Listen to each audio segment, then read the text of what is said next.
இது மகிமை நேரம். கிறிஸ்துவுக்குள் மிகவும் பிரியமான மகிமை தொலைக்காட்சியின் நேயர்களை இந்த மகிமை நேரம் நிகழ்ச்சியின் மூலமாய் சந்திப்பதிலே மிக்க மகிழ்ச்சி அடைகிறேன். கர்த்தர் பாராட்டுகிற அந்த மேலான கிருபைகளுக்காக தேவாதி தேவனை நான் ஸ்தோத்திரிக்கிறேன். ஆம் பிரியமானவர்களே, நிச்சயமாக இந்த நிகழ்ச்சி நம்முடைய ஆவிக்குரிய வாழ்க்கைக்கு பிரயோஜனமாக இருக்கும் என்று சொல்லி கர்த்தருக்குள் நான் விசுவாசிக்கிறேன். இந்த வாரத்திலும் கூட கர்த்தர் நம்மோடு கூட பேசுகிறதான ஒரு தலைப்பு கர்த்தருடைய கிருபையை குறித்து நாம் தியானிக்க இருக்கிறோம். எபிரேயருக்கு எழுதின நிருபம் 12வது அதிகாரம் 28வது வசனம் சொல்லுகிறது, ஆதலால் அசைவில்லாத ராஜ்யத்தை பெறுகிறவர்களாகிய நாம் பயத்தோடும் பக்தியோடும் தேவனுக்கு பிரியமாய் ஆராதனை செய்யும்படி கிருபையை பற்றி கொள்ள கடவும் என்று சொல்லி பவுலடிகளார் இந்த எபிரேயருக்கு எழுதின நிருபத்தில் சொல்வதை நாம் பார்க்கிறோம். பிரியமானவர்களே, அப்போ கிருபையை பற்றி கொள்ள வேண்டும். ஒரு கிறிஸ்தவனுடைய வாழ்க்கையில, கிறிஸ்துவை பின்பற்றுகிறவருடைய வாழ்க்கையில கிருபை என்பது மிக மிக மிக அவசியமான ஒன்றாய் காணப்படுகிறது. பள்ளிகளில் படிக்கிறதான பிள்ளைகளுக்கு ஒருவேளை அவர்கள் பாஸ் மார்க் வரவில்லை என்று சொன்னால், 35 மார்க் வரவில்லை என்று சொன்னால், டீச்சர்ஸ் என்ன செய்வாங்க, 34 மார்க் வந்துட்டாங்க, 1 மார்க் கிரேஸ் மார்க் போட்டு அவர்களை பாஸ் பண்ணி விடுவார்கள். இதுதான் கிருபை. அப்போ கிருபை என்றால் தகுதி இல்லாதவர்களுக்கு காட்டப்படுகிறதான ஒரு ஈவு, அதுதான் கிருபை என்று சொல்லி வேற வசனம் நமக்கு கற்றுக் கொடுக்கிறது. ஒருவேளை நமக்கு தகுதியே இல்லை, ஆனாலும் கூட கர்த்தர் நம்மேல சில ஈவுகளை நமக்கு வைத்திருக்கிறார், நம்ம மேல ஒரு சில காரியங்களை கர்த்தர் நமக்கு கொடுக்கிறார் அல்லவா, அதுதான் கிருபை. பிரியமானவர்களே, அதை தான் இங்க சொல்லப்பட்டிருக்கிறது. அப்படிப்பட்ட கிருபைகளை நாம் பற்றி கொண்டிருக்க வேண்டும்.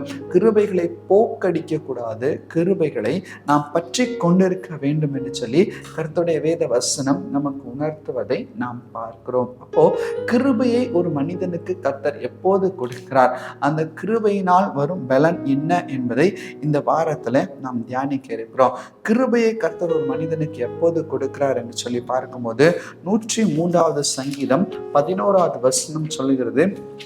சங்கீதம் 103, அவருடைய பயப்படுகிறவர்களுக்கு கர்த்தர் கிருபையை கொடுக்கிறாராம்.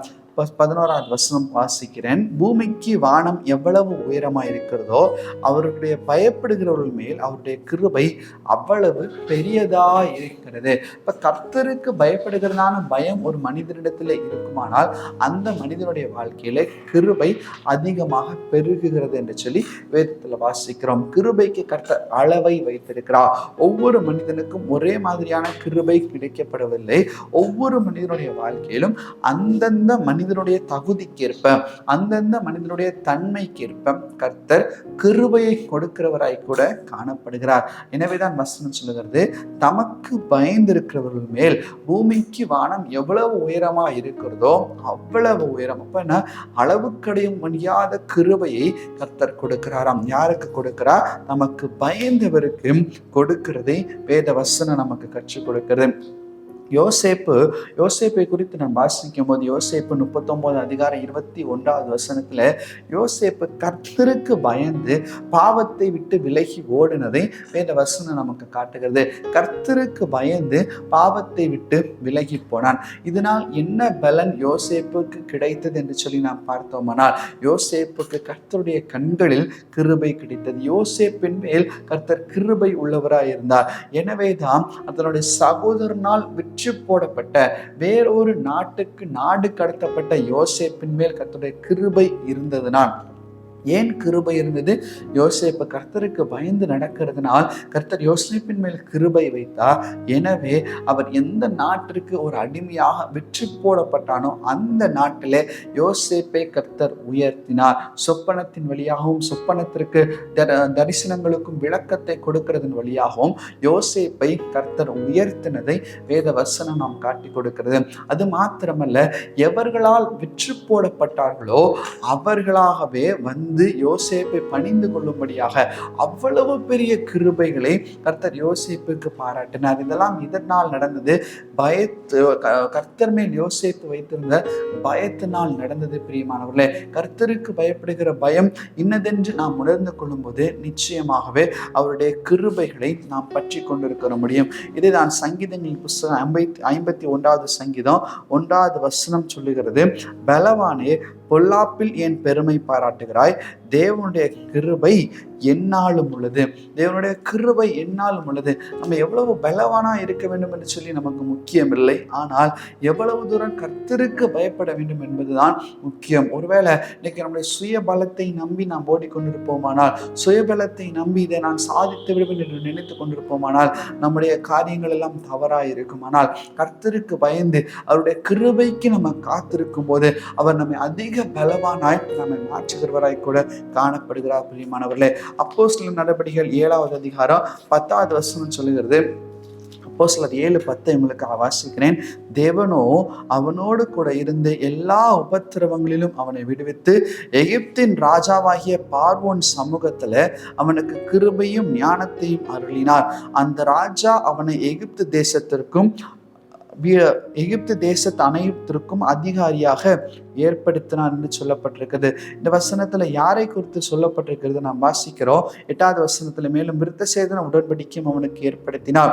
அப்படியே அவன் ஈசாக்கை பெற்ற போது 8ஆம் நாளிலே அவன் விருத்தசேதனம் பண்ணான். ஈசாக்கு யாக்கோபையும், யாக்கோபு 12 கோத்திரத்தாரையும் பெற்றார்கள். அந்த கோத்திர பிதாக்கள் பொறுமை கொண்டு யோசேப்பை எகிப்துக்கு கொண்டு போகும்படியாக விற்று போட்டார்கள். ஆனாலும் தேவன் என்ன செய்தாராம்? யோசேப்போடு கூட இருந்தார். அழகாக சொல்லப்பட்டிருக்கு, அவனோடு கூட இருந்து உபத்திரவங்கள் எல்லாவற்றிலும் அவனை விடுவித்து எகிப்தின் ராஜாவாகிய பார்வோன் அவனுக்கு கிருபையும் ஞானத்தையும் அருளினார். பார்வோனுக்கு முன்பதாக கிருபையும் ஞானத்தையும் கர்த்தர் அருளி செய்தார். எதனால? யோசேப்பு கர்த்தருக்கு பயந்து நடந்தான், கர்த்தருக்கு முதலிடம் கொடுத்தார். இன்னைக்கு கர்த்தருக்கு பயப்படுகிறதான பயம் நமக்கு இருக்கிறதா? நம்ம யோசித்து பார்க்கணும். கர்த்தருக்கு பயப்படுகிறதான பயம், கர்த்தருக்கு பயப்படுகிறதான பயம் என்றால் என்ன? நாம் வெளியரங்கமாகவும் கர்த்தருக்கு பயப்படுகிற பயம் இருக்க வேண்டும், அந்தரங்கத்திலும் கர்த்தருக்கு பயப்படுகிறதான பயம் இருக்க வேண்டும். ஒருவேளை யாருக்கும் தெரியாது என்று சொல்லி ஒருவேளை நாம் அநேக காரியங்களை செய்து கொண்டிருக்கலாம், ஆனால் அதிலும் கர்த்தர் பயத்தை எதிர்பார்க்கிறார். அதிலும் கர்த்தருக்கு பயப்படுகிறதான பயத்தை கூட நாம் செயல்படுவோமானால் உண்மையுள்ள மனிதன் பரிபூர்ண ஆசீர்வாதங்களை பெறுவான் என்று சொல்லி வேத வசனம் நமக்கு கற்றுக் கொடுக்கிறது. எல்லா காரியங்களிலும் மோசே குறித்து நாம் பார்க்கும்போது, மோசே என் வீட்டில் எங்கும் உண்மையுள்ளவன் என்று சொல்லப்பட்டிருக்கிறது. அப்ப எல்லா இடங்களிலும் கர்த்தருக்கு பயந்து தீமையை விட்டு நாம் விலகும் போது கிருபையை நம்மேல் கர்த்தர் பொழிய பண்ணுகிறார். அந்த கிருபையை நாம் பற்றி கொண்டிருக்கும் போது கிருபையோடு கூட உயர்வையும் கர்த்தர் நமக்கு கட்டளையிடுகிறவராய் கூட காணப்படுகிறார். பிரியமானவர்களே, அப்ப இன்னைக்கு இந்த பயத்துல நாம் உறுதியா இருக்கிறோமா? யோசித்து பார்க்கலாம். எதை செய்தாலும் ஒரு நிமிடம் நான் யோசித்து பார்க்கணும். யோசிப்பு அந்த இடத்துல அவனுக்கு ஒரு பாவ சிந்தனை வருகிறது, ஒரு பாவத்திற்கான ஒரு அழைப்பு வருகிறது. ஆனால் உடனடியாக அவன் யோசித்து கர்த்தருக்கு பயந்து அந்த பாவத்தை விட்டு விலகுகிறான் அல்லவா? அதனால் எவ்வளவு பெரிய காரியம். உபத்திரவங்கள் வந்தது, அவனுக்கும் அநேக பாடுகள் பிரச்சனைகள் வந்தது, ஆனால் எல்லாவற்றிலும் கர்த்தர் அவனோடு கூட இருந்து யோசேப்பை உயர்த்தினார். கர்த்தர் யோசேப்புக்கு கிருபை மேல் கிருபை பாராட்டினார். இன்னைக்கு வானம் பரிந்து மெட்டுகிறதான அவ்வளவு பெரிய கிருபையை நாம் சுதந்திரித்துக் கொள்ள வேண்டும் என்று சொன்னால் நமக்கும் இப்படிப்பட்டதான பயத்தை வேண்டும் என்று சொல்லி கர்த்தர் எதிர்பார்க்கிறார். பிரியமானவர்களே, அப்ப எந்தெந்த காரியங்களில் எந்தெந்த விஷயங்களில் நாம் கர்த்தருக்கு பயப்படுகிறதான பயம் இல்லாமல் விலகி நடக்கிறோமோ அதில் நாம் நம்மை நாமே சீர்படுத்திக் கொள்வோம், சரி செய்து கொள்வோம். கர்த்தருக்கு என்று சொல்லி நம்முடைய வாழ்க்கையை உண்மையாய் ஒப்பு கொடுப்போம். கிருபை மேல் கிருபை பெற்றவராய், கர்த்தருடைய கண்களில் கிருபை பெற்றவராய் கூட நாம் உயர்த்தப்படுவோம். அப்படிப்பட்டதான வாழ்க்கை வாழ கர்த்தர் நம்மை அழைக்கிறவராய் கூட காணப்படுகிறார். நம் கண்களை மூடி ஆண்டவருக்கு ஒப்பு கொடுப்போமா?